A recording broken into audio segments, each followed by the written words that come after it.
Supreme court, सर्वोच्च न्यायालय। 1773 के रेगुलेटिंग एक्ट के अनुसार 1774 में कलकत्ता में सर्वोच्च न्यायालय की स्थापना की गई।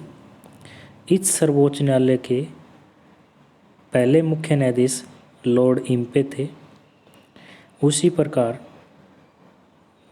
1935 के भारत शासन अधिनियम के अनुसार 1937 में दिल्ली में संघीय न्यायालय की स्थापना की गई।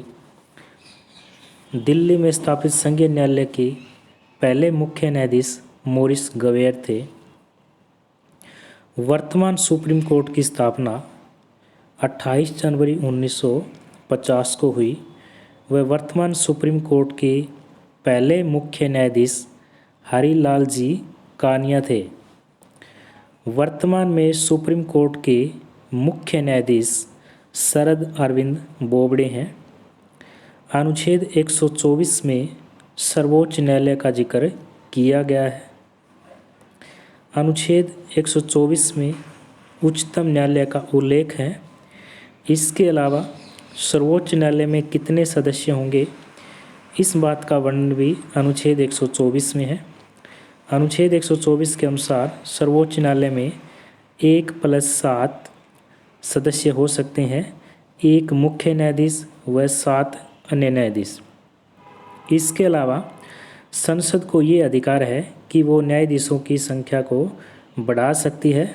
संसद साधारण कानून के द्वारा न्यायाधीशों की संख्या में वृद्धि भी कर सकती है। योग्यता, क्वालिफिकेशन। सर्वोच्च न्यायालय में अगर कोई व्यक्ति जज बनना चाहता है तो उसके पास कौन कौन सी योग्यता होनी चाहिए, कौन कौन सी क्वालिफिकेशन होनी चाहिए। वह भारत का नागरिक होना चाहिए। इसी के साथ किसी भी हाई कोर्ट में 5 साल तक जज रहा हो या किसी भी हाई कोर्ट में 10 साल तक वकालत की हो।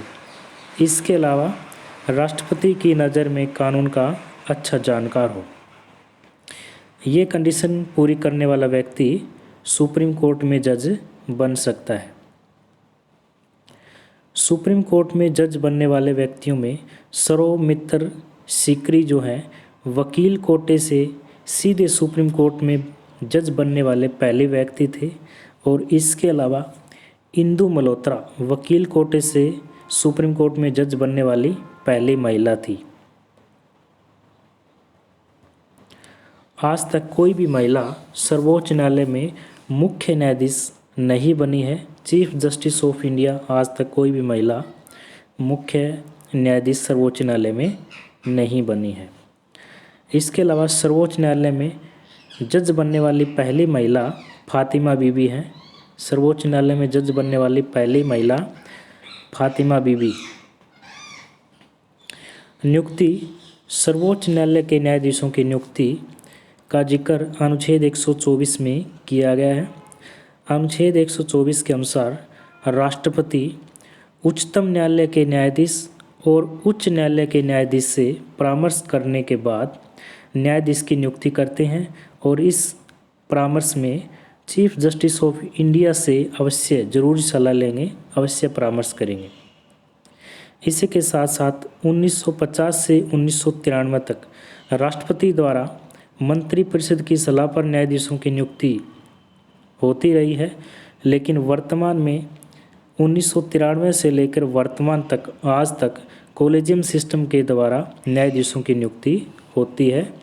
कॉलेजियम सिस्टम में कुल 5 सदस्य शामिल हैं, एक मुख्य न्यायाधीश व 4 अन्य न्यायाधीश।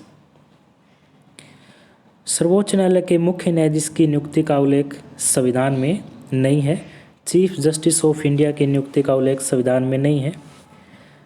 इसके अलावा ये परंपरा चली आ रही है कि राष्ट्रपति के द्वारा उच्चतम न्यायालय के जो सबसे वरिष्ठ न्यायाधीश हैं उन्हीं को मुख्य न्यायाधीश के पद पर नियुक्त किया जाता है। वर्तमान में ये परंपरा चली आ रही है कि राष्ट्रपति के द्वारा उच्चतम न्यायालय के सबसे वरिष्ठ कैंडिडेट को, वरिष्ठ न्यायाधीश को मुख्य न्यायाधीश के पद पर नियुक्त किया जाता है। लेकिन इस परंपरा का 2 बार उल्लंघन भी हुआ है। 1973 में जब अजीत नाथ रे को सर्वोच्च न्यायालय का मुख्य न्यायाधीश बनाया गया था। इसके अलावा 1977 में हमीदुल्ला बेग को सर्वोच्च न्यायालय का मुख्य न्यायाधीश बनाया गया। उस समय इस परंपरा का उल्लंघन हुआ है, क्योंकि उस समय सीनियर को छोड़कर जूनियर को सर्वोच्च न्यायालय का मुख्य न्यायाधीश बना दिया गया। वर्तमान में सर्वोच्च न्यायालय के मुख्य न्यायाधीश शरद अरविंद बोबडे हैं।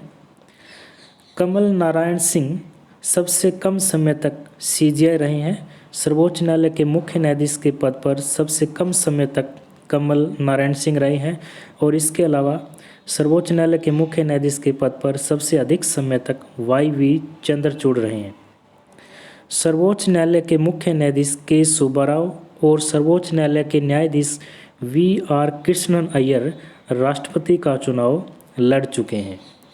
इसके अलावा के.एस. हेगड़े सुप्रीम कोर्ट के जज बनने से पहले राज्यसभा के सदस्य थे, लेकिन रिटायरमेंट होने के बाद वो लोकसभा के अध्यक्ष बने। इसी के साथ साथ पी. सदाशिव ऐसे एकमात्र चीफ जस्टिस ऑफ इंडिया है जो रिटायरमेंट के बाद राज्यपाल रहे हैं।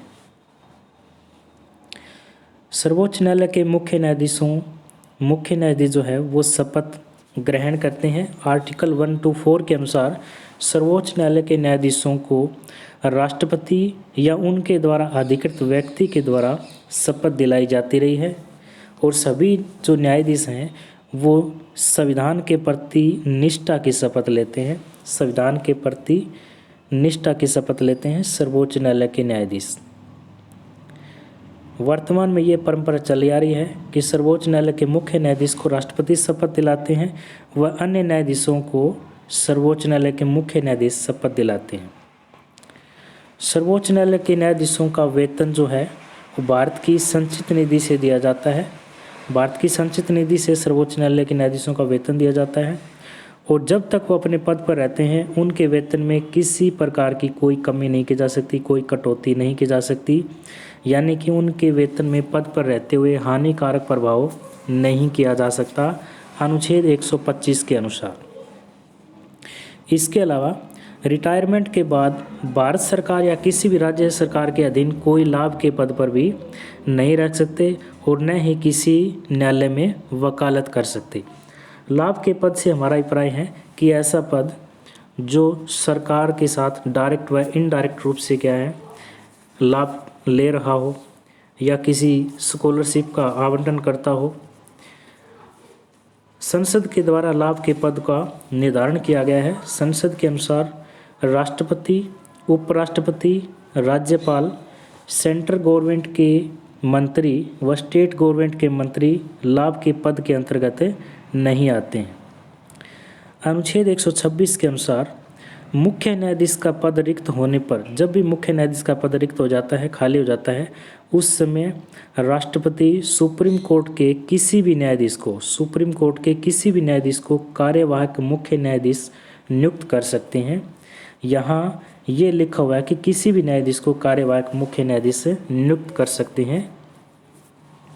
इसी के साथ साथ अनुच्छेद 127 के अनुसार जब गणपूर्ति नहीं होने की स्थिति में, जब गणपूर्ति नहीं है, उस समय चीफ जस्टिस ऑफ इंडिया राष्ट्रपति से सलाह करके हाई कोर्ट के न्यायाधीश को सुप्रीम कोर्ट के तदर्थ न्यायाधीश अडोब जजेस के रूप में भी नियुक्त कर सकते हैं। अनुच्छेद 128 के अनुसार गणपूर्ति नहीं होने की स्थिति में सर्वोच्च न्यायालय के मुख्य न्यायाधीश राष्ट्रपति से सलाह करके जो सेवानिवृत्त न्यायाधीश हैं, रिटायर्ड जो जज हैं, उनको भी सुप्रीम कोर्ट में नियुक्त कर सकते हैं। अनुच्छेद 130 के अनुसार सुप्रीम कोर्ट दिल्ली में स्थित है और मुख्य न्यायाधीश को यह अधिकार है कि उच्चतम न्यायालय का स्थान कहीं और भी स्थानांतरित कर सकता है, लेकिन ऐसा निर्णय जो है राष्ट्रपति की पूर्व अनुमति के बाद ही वो ले सकते हैं। इसी के साथ साथ सर्वोच्च न्यायालय में सभी जो कार्य हैं वो अंग्रेजी भाषा में होते हैं। अनुच्छेद 348 के अनुसार सर्वोच्च न्यायालय के न्यायाधीशों को उनके पद से हटाना, सर्वोच्च न्यायालय के न्यायाधीशों को हटाने से संबंधित अनुच्छेद 124 के क्लोज 4 व अनुच्छेद 124 के क्लोज 5 में है। अनुच्छेद 124 के क्लोज 4 में कैसे और क्यों हटाया जाएगा, इस बात का जिक्र है। सर्वोच्च न्यायालय के न्यायाधीशों को 2 आरोपों के द्वारा हटाया जा सकता है। पहला आरोप है कदाचार, मिसबिहेवियर, और दूसरा आरोप है अक्षमता, इनकैपेसिटी। इनके ऊपर ये 2 आरोप लग जाएं, इन आरोपों के द्वारा न्यायाधीश को उनके पद से हटाया जा सकता है। ये जो आरोप है, इसका जो प्रस्ताव है वो किसी भी सदन में लाया जा सकता है। जिस भी सदन में लाया जाएगा, जैसे कि अगर लोकसभा में लाया जाएगा तो लोकसभा के 100 सदस्यों का समर्थन होना चाहिए, और प्रस्ताव अगर राज्यसभा में लाया जा रहा है तो राज्यसभा के 50 सदस्यों का समर्थन होना चाहिए। इसके बाद संबंधित जो सदन है उसके जो अध्यक्ष है वो आरोपों की जांच पड़ताल करते हैं, और फिर संसद में चर्चा होती है। लेकिन चर्चा होने से कम 14 दिन पहले संबंधित जो न्यायाधीश है उनको सूचित करना आवश्यक है। अगर दोनों सदनों के द्वारा संसद में चर्चा हो जाती है और दोनों सदन 2/3 बहुमत से अपना प्रस्ताव पास कर देते हैं और उसके बाद राष्ट्रपति उस प्रस्ताव पर सिग्नेचर कर देते हैं, तो न्यायाधीश को उसके पद से हटाया जा सकता है। अनुच्छेद 124 के क्लोज 5 के अनुसार जांच प्रक्रिया का जो निर्धारण है वो संसद कानून बनाकर करेगी, और संसद ने न्यायाधीश जांच अधिनियम 1968 और न्यायाधीश जांच अधिनियम 1969 बनाए हुए हैं। इस नियम के अनुसार प्रस्ताव जो है वो लोकसभा में लाए जाने पर कम से कम 100 सदस्यों का समर्थन और राज्यसभा में लाए जाने पर कम से कम 50 सदस्यों का समर्थन होना चाहिए। और न्यायाधीशों पर जो लगे आरोप हैं उनकी जांच एक कमेटी के द्वारा की जाएगी, एक समिति के द्वारा की जाएगी। इस समिति में कुल 3 सदस्य शामिल हैं, जिसमें उच्चतम न्यायालय का एक न्यायाधीश और किसी हाई कोर्ट का एक मुख्य न्यायाधीश, और इसके अलावा एक कानून का अच्छा जानकार व्यक्ति इसमें शामिल होता है। इसी के साथ साथ हटाने की जो प्रक्रिया किसी न्यायाधीश के विरुद्ध चल रही है उस दौरान भी न्यायाधीश को सभी शक्तियां और सुविधाएं प्राप्त होती है। जब किसी न्यायाधीश के विरुद्ध हटाने की प्रक्रिया चल रही है उस दौरान भी न्यायाधीश को वो सारी शक्तियां और सारी सुविधाएं प्राप्त होती है। इसी के साथ साथ वी रामास्वामी सुप्रीम कोर्ट के एकमात्र ऐसे न्यायाधीश हैं जिन्हें हटाने के लिए लोकसभा में प्रस्ताव लाया गया था मगर वह पारित नहीं हो पाया। दीपक मिश्रा सुप्रीम कोर्ट के एकमात्र चीफ जस्टिस ऑफ इंडिया हैं जिन्हें हटाने के लिए प्रस्ताव राज्यसभा में लाया गया था, लेकिन राज्यसभा के सभापति ने ही उसको खारिज कर दिया। इसके साथ साथ आर्टिकल 217 के क्लोज 1 के अनुसार हाई कोर्ट के न्यायाधीश को भी उसी विधि के द्वारा हटाया जा सकता है जिस विधि से सुप्रीम कोर्ट के न्यायाधीश को हटाया जाता है, उसी विधि से हाई कोर्ट के न्यायाधीश को भी हटाया जा सकता है।